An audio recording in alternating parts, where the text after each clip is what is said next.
A judge's gavel hung in the air, a silent threat against the woman standing calm before the bench, ready to bring down the full weight of his authority and silence her definitively. He expected defiance, perhaps fear, but her steady gaze met his, and something in the cold logic of her eyes made the intended blow waver. The courtroom held its breath, anticipating the clash, but received only the heavy stillness of a moment where power met unexpected, quiet resistance. The air in the courtroom hung thick and still. Jasmine felt the weight of 100 eyes, maybe more, pressing in from the gallery behind her, from the jury box to the side, from the clerk's desk, but mostly from the bench above. Judge Thompson's robe was a black, imposing shape against the pale wood, his face set in an expression of absolute, unyielding authority. He hadn't spoken the words yet, but the intention vibrated in the air, heavy and cold. It was a trap, she knew. A performance of power designed to intimidate, to force a reaction he could then punish. She stood straighter, the movement almost imperceptible. Her hands rested lightly on the edge of the counsel table. The wood felt smooth, solid. A small anchor in the swirling tension.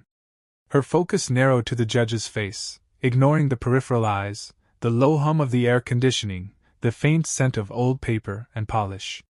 This wasn't just a legal argument anymore. It hadn't been for a while. This was personal. His authority challenged. He cleared his throat. A small sound, but it cut through the silence like a knife. His gaze scanned the room, lingering for a fraction too long on the gallery, a subtle reminder of his audience, his domain. Then his eyes locked back onto hers. There was a flicker of something she recognized, impatience, frustration veiled as righteous anger. He wanted this over. He wanted her subdued. Jasmine took a slow, silent breath. Her jaw was not tight. Her shoulders were not hunched. She presented a picture of stillness, an absence of the agitation he clearly anticipated. This stillness itself was a form of defiance, she knew. It denied him the visible flutter, the nervous energy he sought to exploit. She just waited, her presence quiet but unwavering. The judge shifted slightly in his high-backed chair. His fingers tapped once, twice, against the dark wood of the bench. A tiny rupture in the facade of calm control. He leaned forward. His voice, when it came, was low, deliberate, amplified just enough by the courtroom's acoustics to carry weight. "Ms. Crockett," he began. The name hung in the air, coated in something that wasn't quite politeness. It was a pronouncement. He didn't raise his voice. Not yet. But the words themselves carried the chill of official displeasure. He spoke of order, of decorum, of the necessary respect due to the court. His gaze never left hers, making it clear who he believed had violated these sacred principles. It was a carefully constructed preamble, building the case not on facts or legal arguments, but on perceived disrespect. Jasmine listened, her expression neutral. She did not nod. She did not interrupt. She did not offer any physical signal of agreement or submission. Her stillness was absolute. Inside, her mind was a sharp, clear space, processing each word, identifying the lack of substance behind the rhetoric. He spoke of rules, but she knew this wasn't about rules. It was about challenging his narrative, questioning his absolute command. The judge's cadence picked up slightly. He moved from general principles to specific instances, though vaguely referenced. "Certain behavior," he said. "Certain challenges to the court's procedures." He waved a hand dismissively, as if the examples were too numerous, too obvious, to list. The vagueness was strategic. It allowed him maximum room to define the offense as he saw fit, without being tied to specifics. He paused, letting the implied accusations hang in the air. This was the moment he expected her to flinch, perhaps to interrupt with a protest, to offer a defense that he could easily swat down. He waited, his eyes narrowed slightly. The silence stretched, becoming heavy, expectant. The 100 eyes in the room felt heavier now, sensing the shift towards something punitive. But Jasmine didn't flinch. She didn't speak. Her breath remained steady. She met his gaze directly, her own eyes calm, intelligent, unwavering. She was not offering him a reaction to exploit. She was simply present. Waiting. This protracted silence, this refusal to engage on his terms, seemed to irritate him more than any outburst could have. The judge's knuckles were white where he gripped the edge of the bench. The shift was subtle, but visible if you were looking for it. The frustration was breaking through the veneer of judicial calm. He had expected a rabbit to bolt. Instead, he faced a stone wall, quiet and unyielding. He had to force the issue now. He had to name it. "This court," Judge Thompson said, his voice tightening just a fraction, "finds your conduct in recent proceedings unacceptable. A clear pattern of obstruction and contempt." The words contempt hung in the air, a loaded accusation. He didn't cite the specific instances, the dates, the questions asked, the motions filed. Just the conclusion. His conclusion. He leaned back slightly, puffing his chest under the black robe. The performance of power was back, stronger now. He had named the offense. The next step was the penalty. The air grew even colder. Jasmine felt a prickle on her skin, not of fear, but of heightened awareness. The moment had arrived. He was making his move. "The court has considered," he continued, his voice regaining some of its earlier deliberate calm, though the tightness around his eyes remained, "the gravity of this contempt." He paused, his gaze sweeping over her, a clear statement of judgment. "And finds that a simple monetary fine is insufficient." The implication was stark. He was going for something more. Something that would remove her. Silence her physically. Jasmine felt a tiny, involuntary clench in her stomach. Not fear, but a sharp awareness of the physical consequences. To be removed. To be confined. That was the ultimate play when rhetorical power failed. He was trying to take away her presence, her voice entirely. But she didn't let it show. Her face remained still. Her hands stayed resting lightly on the table. He watched her closely, expecting the mask to crack. He wanted to see the fear in her eyes. He wanted the satisfaction of knowing he had finally broken through her composure. But he saw only calm awareness.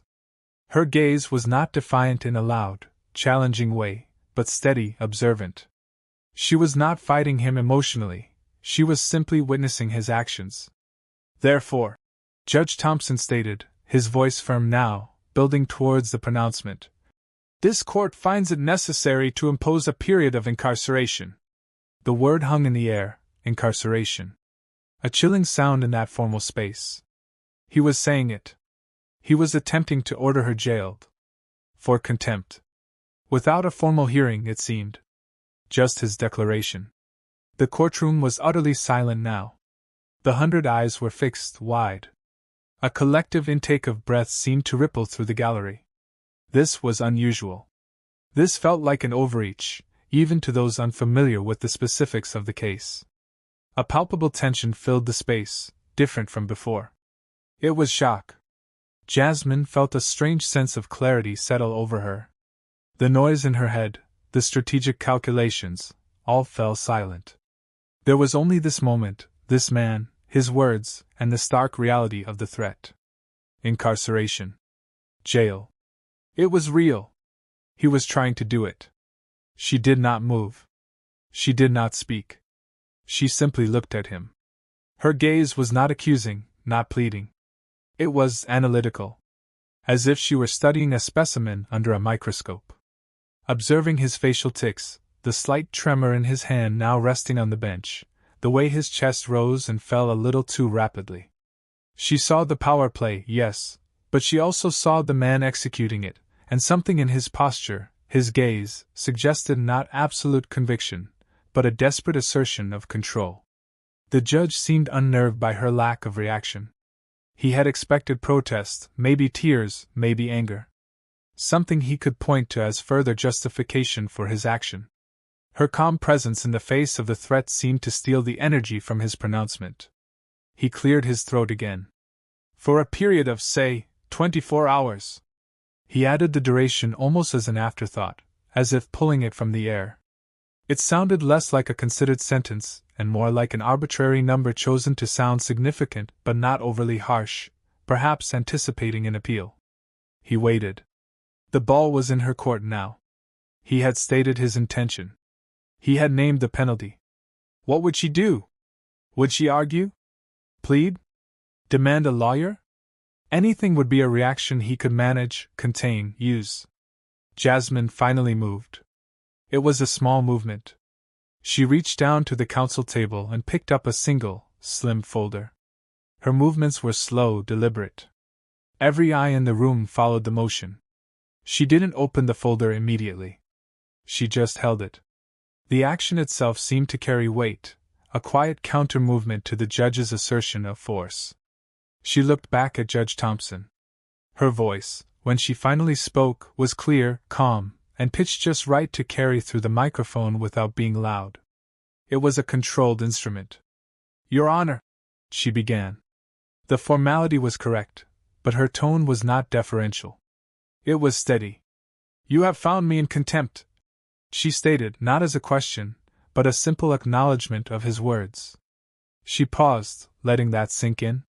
"You have announced an intention to incarcerate me based on that finding." Again, a statement of fact, calm and clear. She still held the folder. Her gaze was steady on his face. The courtroom was so quiet, the hum of the air conditioning seemed loud. The judge watched her, his initial confidence seeming to falter slightly. He didn't interrupt. He was waiting for the argument, the defense. "Rule 42 of the Federal Rules of Criminal Procedure," Jasmine said, her voice maintaining its level tone, "governs criminal contempt." She spoke the words slowly, distinctly. This wasn't an argument. It was the recitation of a rule. A foundation. She opened the folder then, her movements precise. She didn't look down at the papers within. Her eyes remained on the judge. It was clear she knew what was in the folder, and she didn't need to consult it. The action was for the room, for the record, for the man on the bench. "Rule 42b requires," she continued, her voice unwavering, "that criminal contempt be prosecuted on notice." She paused, letting the legal term hang in the air. Notice. The legal requirement. The absence of it. She didn't accuse him of failing to provide notice. She simply stated the requirement. "The notice," she went on, "must state the time and place of the hearing." She paused again, her gaze fixed on his. "And must allow the defendant a reasonable time to prepare the defense." She closed the folder slowly, the sound soft in the quiet room. She still held it, a simple object now imbued with the weight of procedure, of due process. She didn't ask if he had provided notice. She didn't ask if she had been given time to prepare a defense. She didn't need to. The questions were implicit in the recitation of the rule itself. Judge Thompson's face had undergone a subtle but profound change. The aggressive certainty from moments before had drained away, replaced by something akin to discomfort. He shifted in his seat again, more noticeably this time. His eyes darted away from hers for a split second, a flicker of unease. He knew the rule.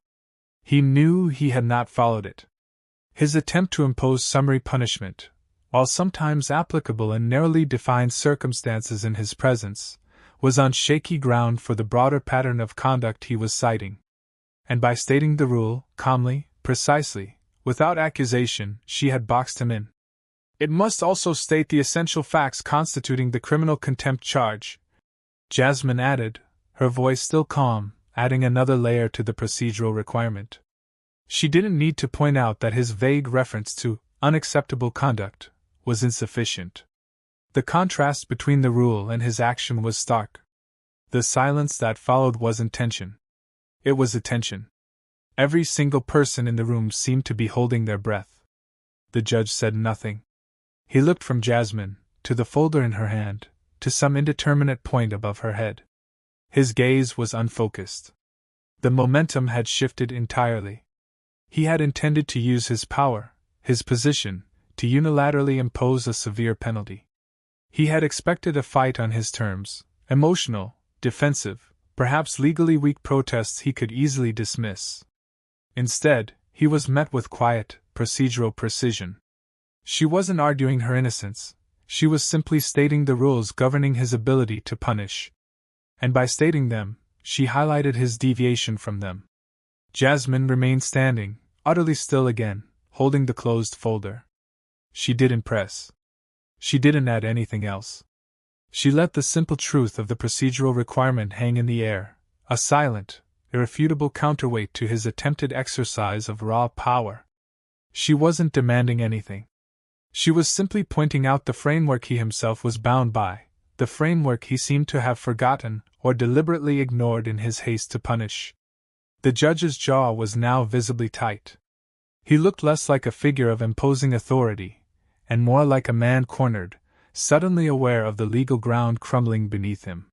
He had overplayed his hand, banking on her reacting emotionally, allowing him to dismiss her protests as further contempt. But her calm recitation of the rules had bypassed the emotional theater and gone straight to the legal bone. He reached a hand up, touching his chin, a nervous gesture he quickly withdrew. His gaze finally settled back on her face, but the earlier aggressive certainty was gone. It was replaced by calculation, and perhaps, a dawning realization of the potential consequences for him if he proceeded without adhering to Rule 42b. A wrongful incarceration order, especially one so demonstrably lacking in due process, could have significant repercussions for a judge. The courtroom remained silent, watching the tableau. The crowd in the galleries shifted subtly, a ripple of movement. The earlier shock seemed to be replaced by a quiet, fascinated attention. They were witnessing not a legal argument, but a test of wills, a quiet battle fought with procedure and presence. The judge held the formal power, but the woman standing before him held a different kind of power, the power of knowledge, of calm truth, delivered without malice but with devastating accuracy. Judge Thompson cleared his throat again, but this time it sounded less like a prelude to a pronouncement, and more like an attempt to regain composure. He picked up his pen, put it down, looked at some papers on his bench without really seeing them. He was buying time. Rethinking. Jasmine didn't fill the silence. She didn't need to. Every second of quiet amplified the weight of her previous words, the stark contrast between his attempt at summary punishment and the clear requirements of Rule 42b. She gave him space, but not escape. She simply held the space, her presence steady, observing. The judge finally spoke. His voice was lower now, less firm. "Ms. Crockett," he said. He paused. The expected pronouncement of incarceration did not follow. The word contempt didn't even appear in the immediate sentence. He seemed to be recalibrating entirely. "The court will take this matter under advisement." He stumbled slightly over the words, the usual judicial phrase sounding hollow, a clear retreat from his earlier, definitive statement. "The court will consider the appropriate procedure." It was a concession. Not a full retraction, not an apology, but a clear step back from the brink. He wasn't ordering her jailed. Not now. He was acknowledging, implicitly, that he had attempted to bypass the required procedure. The instantly rethink moment the title hinted at was happening now, playing out in the subtle shifts of his posture, the waver in his voice, his inability to meet her gaze with the same force as before. Jasmine still held the folder. She didn't offer a triumphant look, didn't relax her posture dramatically. Her expression remained calm, steady. She had presented the facts, and the facts had done the work. The burden was now back on him. "Very well, Your Honor," she replied, her voice still level. She didn't add, "as Rule 42b requires," though the implication hung heavy in the air. Her simple agreement to his revised course of action was the most powerful statement she could make. It accepted his retreat while underscoring the reason for it. She carefully placed the folder back on the counsel table. Her hands rested there again, calm and still. The immediate threat of physical removal had dissipated, not with a bang, but with the quiet assertion of procedural truth. The 100 eyes in the room watched, perhaps not fully understanding the legal finer points, but undeniably sensing the shift in the air, the moment where the powerful judge had visibly recoiled from his own intended action. The judge shuffled some papers. He looked uncomfortable.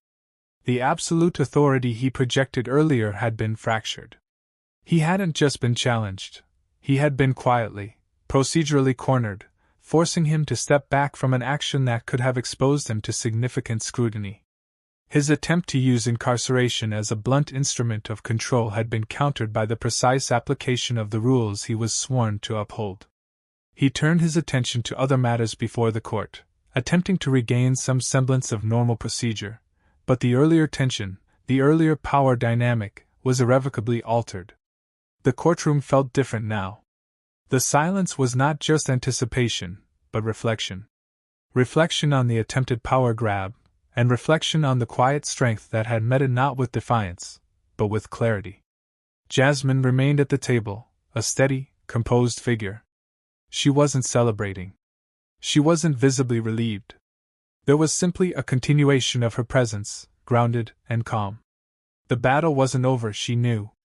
The underlying conflict, the judge's apparent animosity, his desire to control or silence her, those things hadn't vanished. But this particular skirmish, the attempt to use the most severe tool at his disposal to remove her immediately, that attempt had failed. Not because she had begged or argued emotionally, but because she had calmly reminded him of the rules. The gallery slowly began to stir, a low murmur passing through the crowd. It was a sound of realization, of processing what they had just witnessed. A powerful figure attempting to wield absolute power, checked not by force, but by the quiet, steady application of principle. It was a subtle victory, perhaps invisible to those not paying close attention, but profound in its implications within that room. The judge continued with the docket, his voice now carrying a faint undercurrent of strain. He avoided looking directly at Jasmine. The 100 eyes in the room seemed to linger on her, a silent acknowledgement of the moment. She hadn't needed to raise her voice. She hadn't needed to make a scene. She had simply stood her ground, armed with knowledge and an unwavering calm, and the attempt to silence her had, at least for now, been forced to retreat. The weight of the encounter settled into the room, heavy and lingering, a quiet testament to the power of standing steady in the face of overreach. The story wasn't finished, but the narrative of who held the real command in that moment had been rewritten, not with shouts, but with silence and rules.